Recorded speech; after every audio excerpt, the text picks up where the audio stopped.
Okay, bop. It's like down to 3. Scene from Nightmare on Elm Street. There you go. All right, so here we go. For those of you just joining us, I'm Gavin Verhey here with Jacob Van Lunen, and we're about to watch the semifinals of the Star City Games Open Series Legacy portion here in Edison, New Jersey.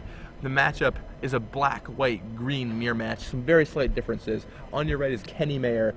Kenny is playing a deck full of Dark Confidants, Knight of the Reliquaries, Tarmogoyfs, not unlike Ellie's deck. He has Mother of Runes.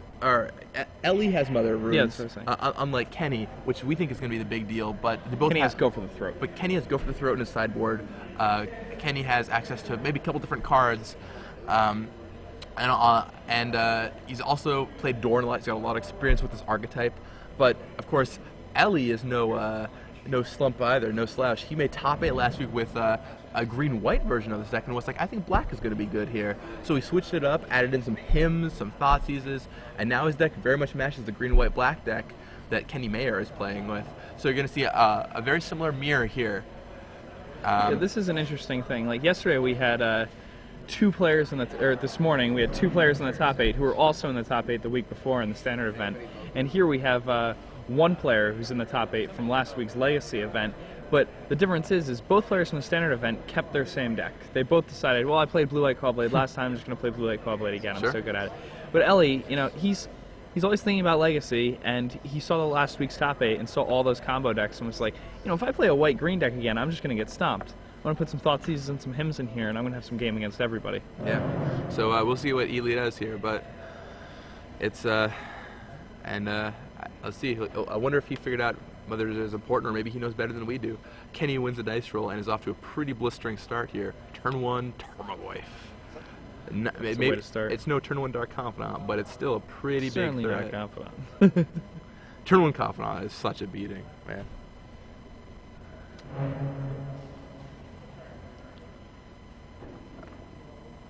I think I've lost more games to Dark Confidant than any other card in my life. Yeah, I mean, The sheer power of that card. Dark Confidant you play it out early, and it's just, if you can't deal with it, big deal. So looks like Ely gets a forest here. Searches up a forest, nice foil arena forest no less. And we'll see what Ely brings out this turn. Not Mother of Runes, we know that. And he got the forest so it could be protected from the wasteland on Kenny's side of the battlefield. So out comes top for Ely.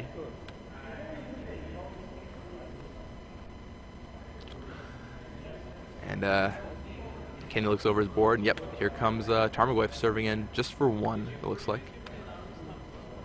Kenny pays 2, and oh, here it comes, Dark Confidant. That's just the card. Ooh, he ripped that off the top? I didn't see I for can only sure. assume. I would imagine you would have played it on turn 1 if you had the opportunity. So still pretty good on turn 2. Yeah, especially since Kenny doesn't have another land. I imagine he just drew that Confidant. So, I mean, I feel like Kenny's going to, I mean, if he gets to untap with the Confidant play, yeah, he's going to start you running can't away. really dislike his chances. So Ely looks at this top 3 cards with the top, trying to find an answer. He's like, all right, I got to deal with those creatures. Let's see what options we can like find. he really just needs the swords, this Confidant immediately. If he's a good Legacy player, he knows, you know, I have to flip this top. Yep, and top goes there. And Ely, the wise Magic player he is. All right, here comes Scrubland, and yeah. He swords the Confidant. Goodbye, Confidant. You know, you just have to do that. Yeah, absolutely. If you let Kenny draw some extra cards off that, like the first draw, some recover from the diamond, and after that, it just starts to get absurd. Yeah, especially with Kenny down on lands. The third land is going to be really important. I can't quite make out what's in Kenny's hand, but it lets cards like Knight of the Reliquary come down, which are going to be a big deal. And there's another Tarmogoyf for Kenny. He has the 2-drop special hand. Ely untaps, draws that top again. The 2-drop special hand wins a surprising number of games. Sure, especially if Ely wasn't ready for it. I mean, the thing about these kind of decks is you can get 2 very different kind of draws. You can get the controlling draw, discard, removal, etc., or you can get a beatdown draw where you play, you know, stall it on lands, play a bunch of 2-drops, or you can get a draw in between, and depending on what kind of draw each player gets depends on what kind of position they put themselves in. The tricky part is they don't know what their position their opponent's going to be in, because they keep their hand and they're like, oh, well, you know, I have to play this way. Well, what way is my opponent going to play? I don't know yet. And you kind of have to get a shape of that as the game proceeds. It's a very good point. That looks to be a Dark Confidant from Ely here.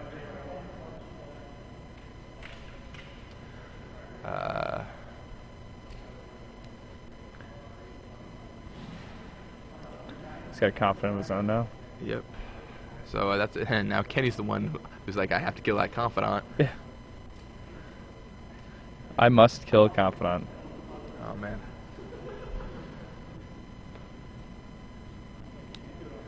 Confidant comes on in.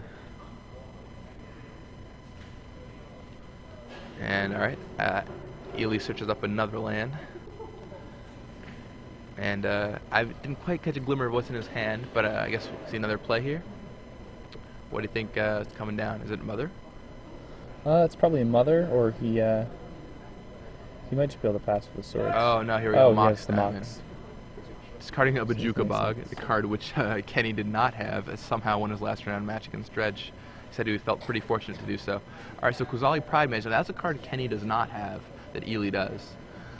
The Pride Mage could be a big issue for Kenny because it can blow up that Mox Diamond and take him off of colored mana plus his second mana source.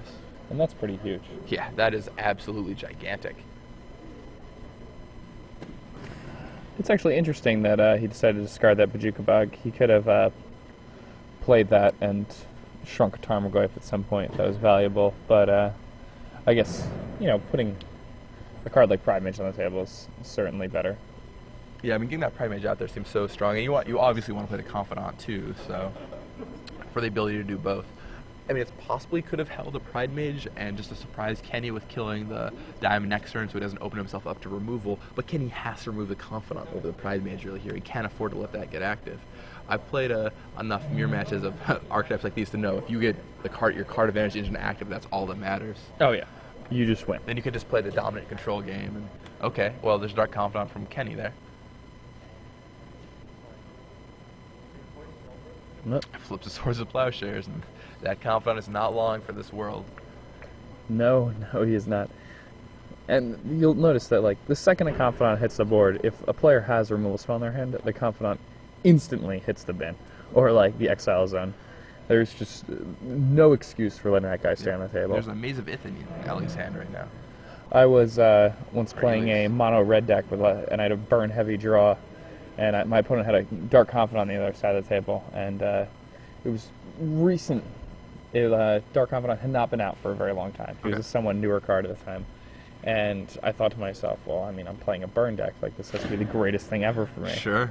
And I just got destroyed, like 10 ways till Sunday. Yeah, and I mean... after I was like, man, he got so lucky, you know? He just, like, I don't know what happened. And my friends are like, no, I'm pretty sure you just have to kill that guy the second you see him, no matter what. Oh, absolutely. Like, Of course, now you have the luxury of just casting Searing Blaze on him and doing two things at once. But still, yeah, absolutely. Like, actually, in my article this week, I talk about this, how I think one of the biggest myths is boarding out Dark Confidant against aggressive decks. Just because, like, the card advantage he recoups you is so important, and he digs you to the cards you're going to need to fight those decks. You know, your life gain spells or your blocking spells, the cards you're going to use to get ahead. Dealing with their whatever kind of mono red strategy or aggressive strategy they're going with. You have to find the cards that are crucial, and obviously if you're playing a card like Dark Confidant, you build your deck so it's not going to deal you too much damage, ideally. In worst case, you can always just trade with the Goblin Guide, which is fine. Or you just build a deck that Gargadons yourself. Well, so that's how Antonio De Rosa rolls. Rolled right into a national top 8. Yeah. Ely seems like he's in a pretty good position in this game, yeah, and there goes Kenny's second mana source. Yeah, I hope these Tarmogoyfs are enough. Not looking like they're going to be, but we'll see what Kenny manages to pull out here. A couple lands, could put him right back in it. No land for him that turn. I mean, he's going to destroy that Maze of Ith, using his Wasteland, go down to 0 lands. He figures the colorless mana from the Wasteland, it's not really going to help him out anyway. At this point, he's just relying on these 2 Tarmogoyfs. He's hoping that his opponent, doesn't have an answer right now. Life total should be a little bit different. Kenny's had a few guys' swords at this point, and Ellie's taken a few more bashes from these goyfs, which have gotten significantly bigger.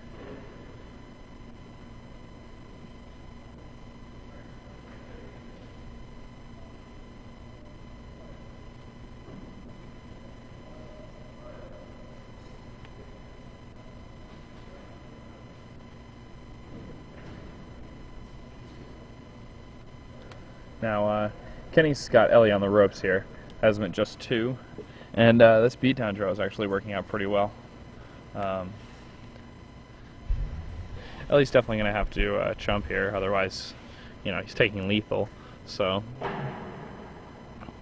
he doesn't even have anything to do with the Pride Mage post-combat. He's just basically going to have to chump each card. He gets to top once, look for swords, and then play it if he finds it. He's already played 2 copies of the cards, so it's unlikely that he draws a 3rd. Now, he only has 2 Tarmogoyfs, so it's hard for him to find a creature that really outclasses Kenny's Goyfs at this point, and it's something we talked about, but it's interesting that that's the deciding factor of this game. Ellie's Mother of Runes are a bit too late now. If he had gotten one a little earlier in their game, it could have really helped him out a lot.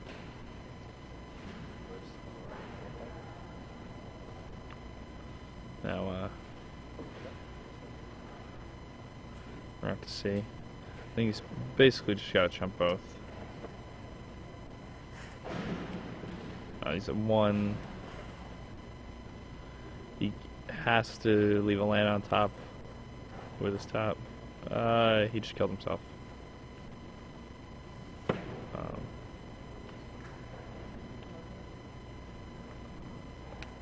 Or I guess he chumps with the Confidant. But,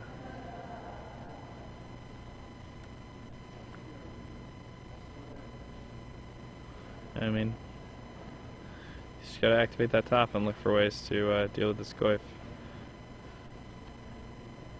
And that is a way to deal with the Goyf. Yeah. Now, this Goyf is apparently 5 power, so Ellie cannot attack with his Pride Mage, I don't think.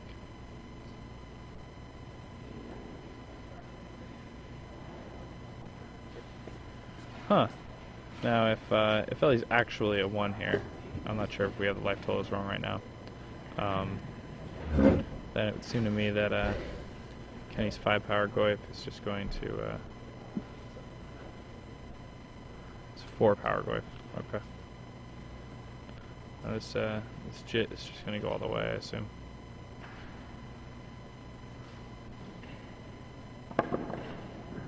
Yeah, so for those of you just joining us, I'm Jacob Van Lunen. I'm here with Gavin Verhey. We're watching the semifinals of the Star City Games Legacy Open here in Edison, New Jersey. This match is between Ellie Kassis and Kenny Meyer. They're both playing junk-type decks. You're watching an interesting game here where Kenny tried to move all in on 2 Goyfs because he had Ellie on the ropes, and used a Wasteland after he had his only other mana source,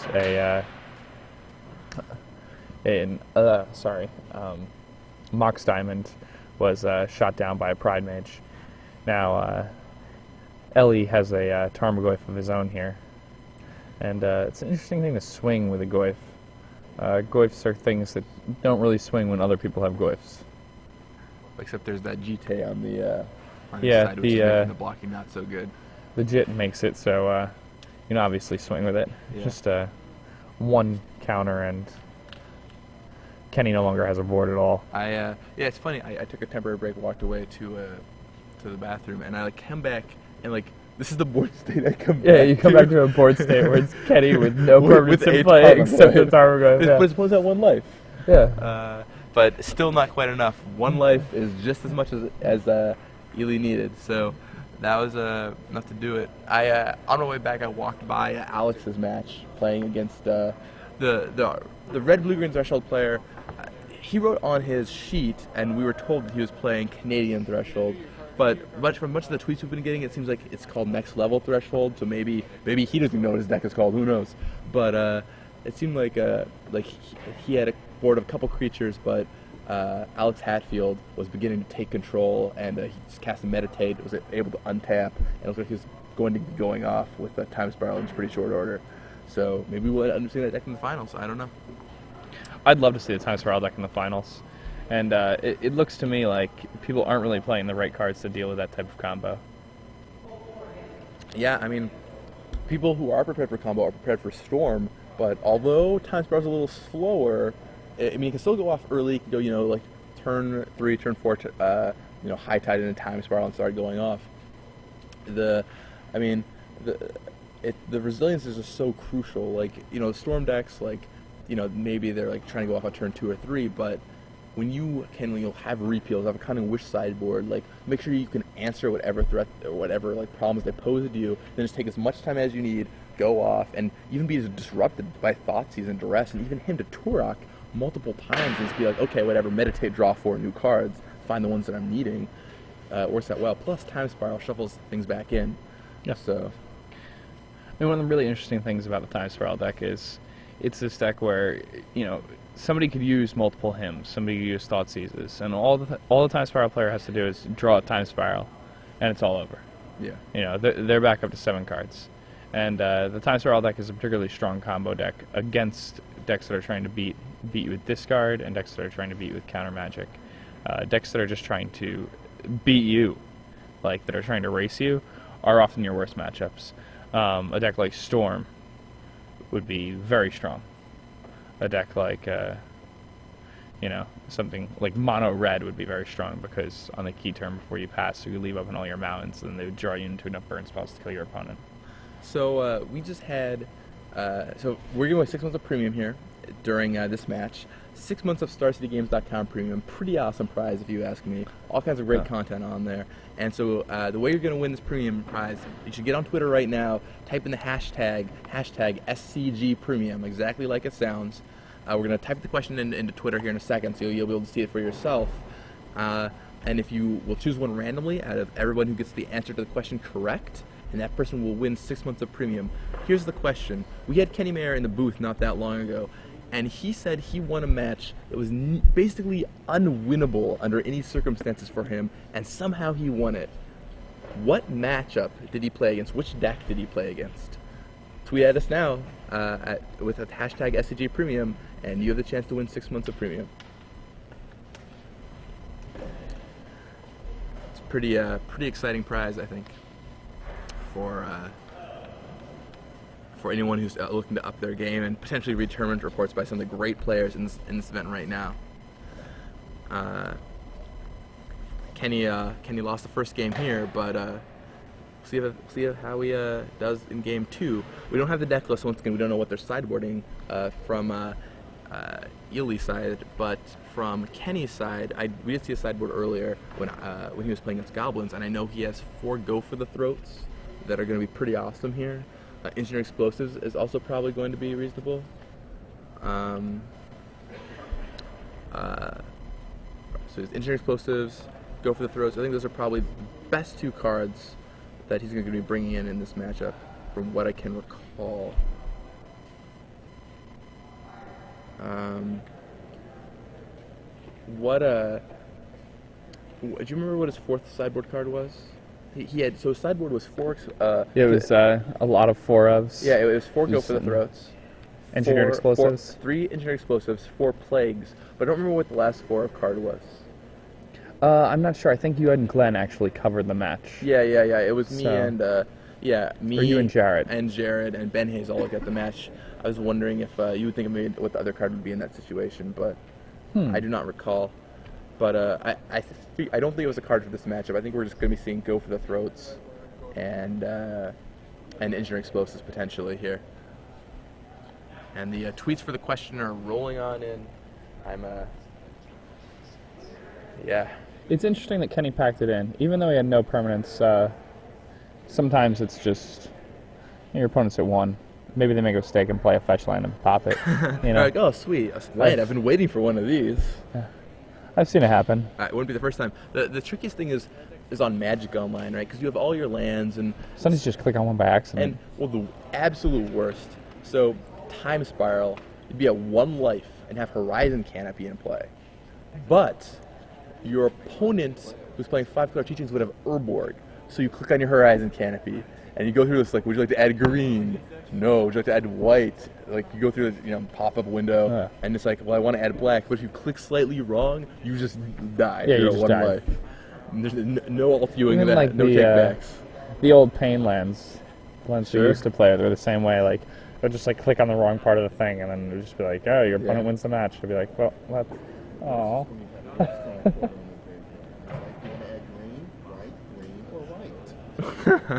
Rashad is lamenting having Riftstone Portal in his graveyard. At least you don't,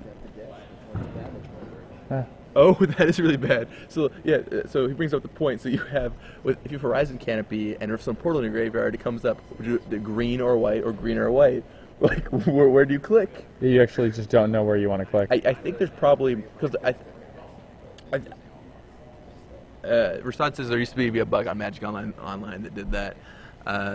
That's it actually like changed at random, so you actually didn't know which one you had to click on. All right, so imagine this. All right, Jake. It's a guessing game. Jake, you're playing you're playing the finals of a PTQ, and that happens on Magic Online, and you have to choose out of the 4 options, green, and they're layered green, white, white, green, and you have to add 1 mana that doesn't deal you damage. Which one do you click out of those 4 options? I read the Horizon Canopy, and if green comes first on the Horizon Canopy, then I click on the second iteration of colors, and if white comes first, I click on the first iteration of colors. Well I feel like that's a good way to do it, right? Well played. Well played. Someone in the on Twitter, Adam Birch, asked, "Can you pop a fetch land if it will put you at 0?" The answer, you will die. The answer is yes. You you can pop a can, fetch land if you have Platinum Angel in play, because you have 1 life. You can pay your 1 life. Then as soon as you play the ability, you die. So I recommend not doing this. So Kenny Mayer leads on Verdant Catacombs, and he's going to crack it here. I mean, you can do it if you have Platinum Angel in play. Yeah, exactly. It's no problem at all. You can not pay for your packs. You can do whatever you feel like. Yeah, oh man, the year I played the Platinum Angel Passive Negation deck, I had so many players calling, being like, all right, you just lost the game. I'm like, actually, I can't lose the game. Thank you very much. Like, did you read this card? I cannot lose the game, and you cannot win the game. No, man, that deck was awesome. I went X2 at Regionals, and pretty sweet deck. Anyway, Inquisition of Kozilek, first turn from Kenny Mayer here, and it's going to look at a hand of Swords to Plowshares, Tarmogoyf, Hymn to Turek, and another Swords. Wow, what do you think you take here? Him. I think it just has to be the him. Yeah. I mean, it depends on what's at Kenny's hand. If he's a creature-heavy hand, maybe that Swords is not the correct call, or maybe a Swords is the correct call, but I feel like him is probably what he wants. He just doesn't want to get his hand decimated here. Plus, Kenny opened on a discard spell, so he wants to play the control game, not let Ely play the control game. Yeah, he's also, he's on the play. If he allows Ellie to get like a turn 2 him on a draw, it's probably just going to cripple him, especially because he knows he's still going to have a sword in hand. Yeah, Kenny takes the him. Card is good. Yep, and him goes down. Discard 2 cards at random, still as good as it ever was. Chris Bakula was here this weekend, and he didn't come into the booth, but I had the opportunity to talk with him a little bit during one of my breaks. And yeah, he said that he played deck with him. As far as I could understand, I think he played. I didn't tell me what deck he played, but it sounded like he played a similar deck to the one that the These Dead Guy playing, Ale, the white-black deck. Oh yeah. And Hymn to Turek, like still as good as ever. You just hit the right 2 cards, and that's that. So, Kenny Mayer with Verdant Catacombs. And slow game being played. Yeah, I mean, it's the semifinals. It's Legacy. There are a lot of cards to play around. Oh no, for sure. Like, I do not fault either player for playing slow in this situation. Like, there's a lot of different things you can take in, especially in a match where so many of your cards are similar, and you have to figure out what is the correct play to make here. When I said that, I meant just, the players are really taking their time, which really shows you the caliber. I think a lot of players, even in PTQ top 8s, semifinals, finals, or even at Grand Prix playing for top 16 or even top 8, will just rush through their plays. And there is some advantage to be playing that. You can make your opponent play at your speed and potentially make them mess up, but at the same time, like, if you're messing up yourself, it's not doing you a lot of good. And actually, playing slower can often increase the pace of your opponent's play. Sure. Because they're I don't afraid, know like, if I you don't noticed want to time out, geez, you know. Yeah. Although in the top 8, you don't really have that concern. So there's the ubiquitous Horizon Canopy there. And down comes Tarmogoyf. And Kenny cracks Verdant Catacombs to go get I a fetch expect line. a go for the throat here out of Kenny. I think, It seems unusual for him to keep a hand where he has no 2-drop with no go for the throat. He seems to love his 2-drops, indeed.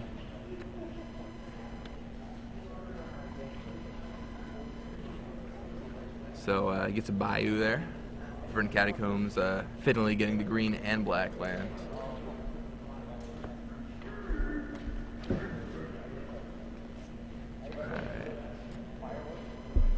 And nope, no go for the throat, just chooses to draw his card, thing his deck a little bit, which shows that he might be a little bit threat light if he's choosing to thin his deck. He's not land light. Yeah, he's probably just going to go for the Vindicate here on this Goyf. Vindicate on that Tarmogoyf. I think Vindicate, I don't think that Ely said that he had Vindicate in his deck. That's a card that Kenny has that Ely does not seem to have from everything we've seen so far.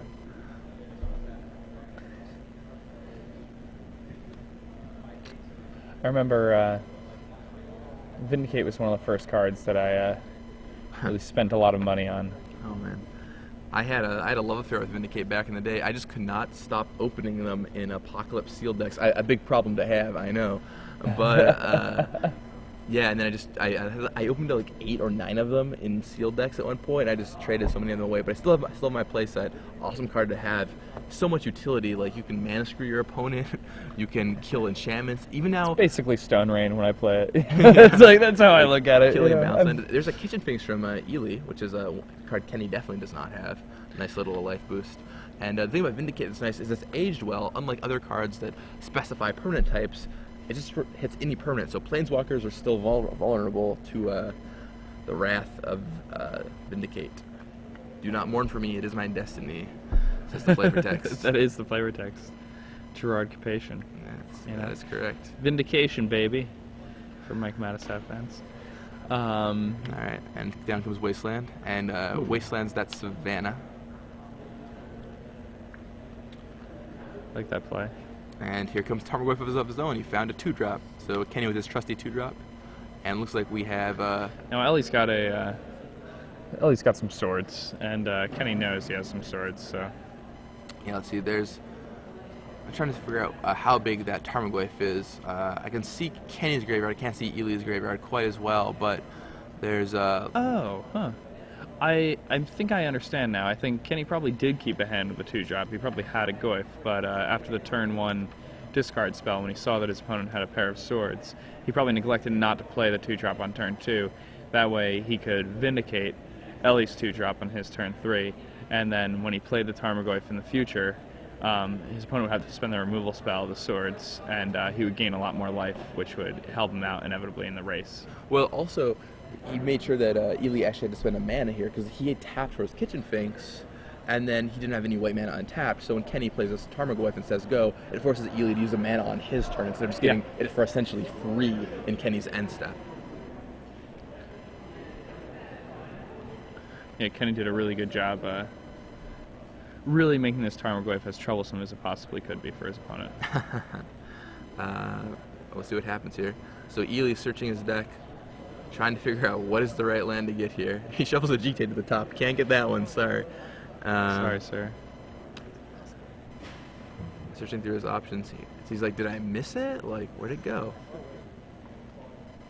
And he's looking, like, the land he wants might not be in his deck. I'm sure there's something he can find. Well, I'm sure he can find something, but I know that slow search when you like look.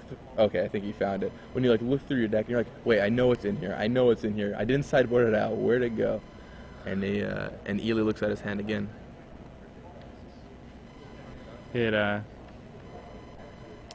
I've once looked for a card with Vampiric Tutor in my deck and not seen it, and looked through again and not seen it, and looked through again slowly and not seen it, and gotten a judge called on me, and it was this whole big ordeal. I was very young. It was a Vampiric Tutor. This was back when you were allowed to play with Vampiric Tutor, and after a lot of deliberation, we found the card in my deck. It was like two of my sleeves were kind of stuck together a little bit. So like I thought I was like playing with a legal deck that had like been presented and everything. And I was just being an idiot. You're like, Judge, You know. can you help me find the card I'm looking for in my deck with I was Vampiric like Tutor? 15. You know, this was when I first started PDQing. So Kenny dropped his swords on that Kitchen Sphinx. Yeah, I remember one time well, I guess the main source would be saved for a better time. We'll wait till the break while the game's not going on. But I'll tell you a story, kind of similar. Gabe Lanciano on Twitter recommends that we have a Goyf size counter on the screen for when all these Tarmogoyfs are happening. Something to keep in mind for future events. Is there any way we can do that? I think part of the problem is keeping track, making sure we keep track of everything in the graveyard. It can be difficult to do when the cards are moving fast, but right now we're looking at instant sorcery creature land. It looks like it'd be a 4-power Tarmogoyf. There's a dice on that Goyf, but I can't quite make out the number, but I vaguely see I think it's a 4, so.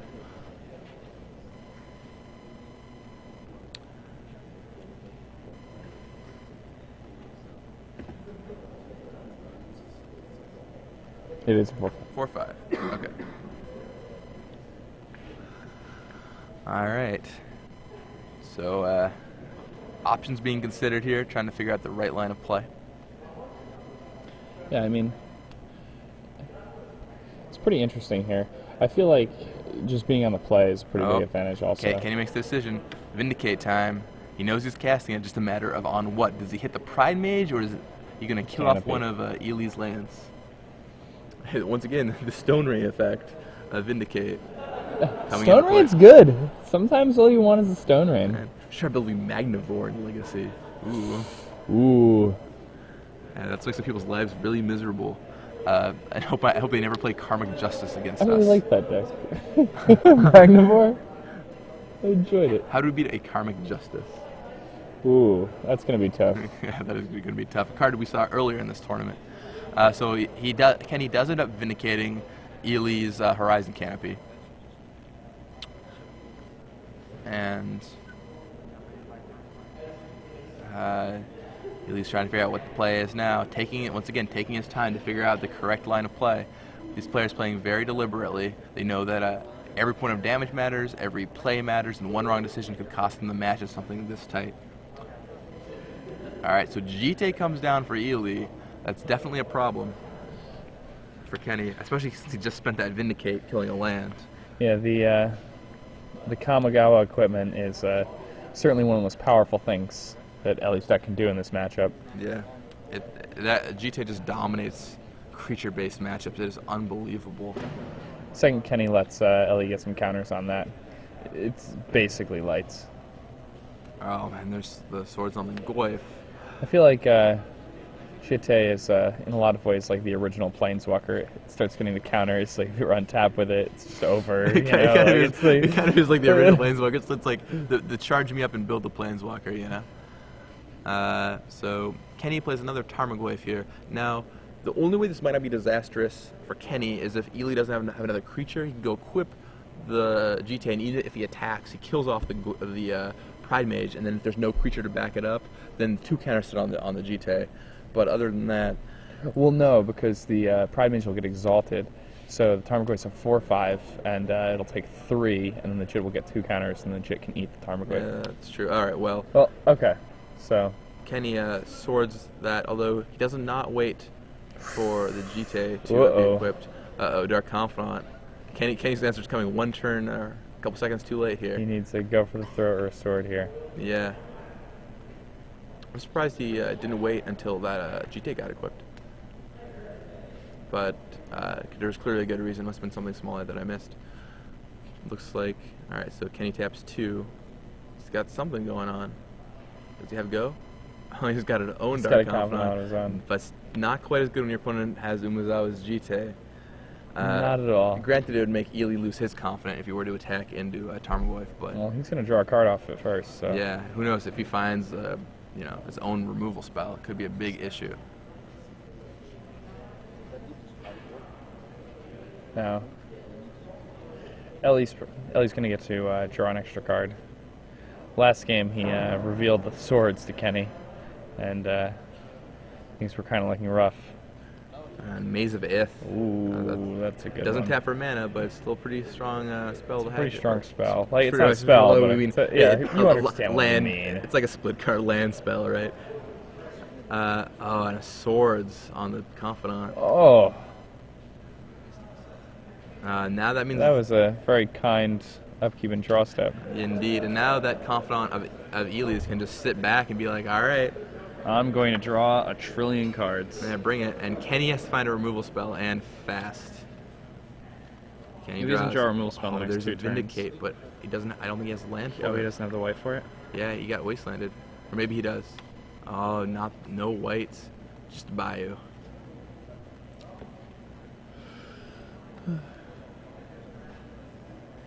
So, Ellie reveals the Sensei's top. Once he has the top in play, the Confidant is no longer a liability even. It's Right. just a draw to every turn. Not that the you Confidant know? was so much of a liability before, but then it's Oh, especially yeah, I not a mean, liability. You just pick up an extra land every turn and hit all your drops. And there's Thoughtseize, which is going to steal Kenny's Vindicate. Ellie will drop down to 14. Comes to top and he passes the turn.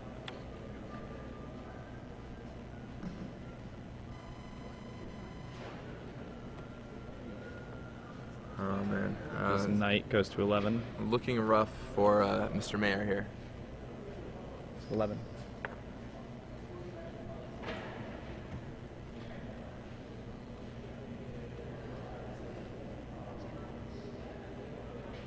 Another Confidant.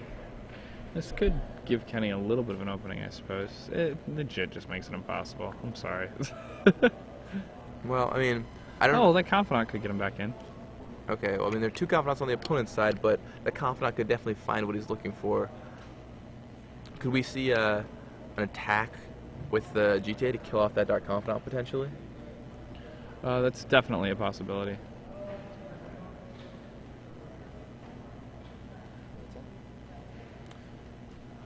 Alright, so he finds the swords, and so there goes another Confidant. I mean, the correct play here may be swords your Goyf, equip Bob. I mean, and there's another... And he just drew another Dark Confidant, and he has... Oh, he can do everything. He wants to can swords and play that Confidant, assuming he has another land. So... And oh, man. Let's see. Yep, he equips up and serves. Block with Confidant. So they trade, but GTA gets active. That's going to be a big issue. that's a little bit of a problem. Now, Kenny can't even bash with the Goyf for this opportunity because the Maze of Ith just blanks him. Yep. And even then, it's not even clear that he would Maze of Ith in this situation. Ooh, Ellie draws a him. Oh, that's going to steal both of Kenny's cards. 2 cards out of Kenny's hand. That Dark Confidant, let me tell you. I assume that Kenny probably has some white cards in his hand. They call him the Great One for a reason. And yeah, Kenny sees it ready on the packs wall. it in. Shows his hand of Elspeth's Swords Dark Confidant and packs it in without a way to deal with the equipment. So Yeah, that's Kenny's that. always a gentleman. You know, he's calm, collected.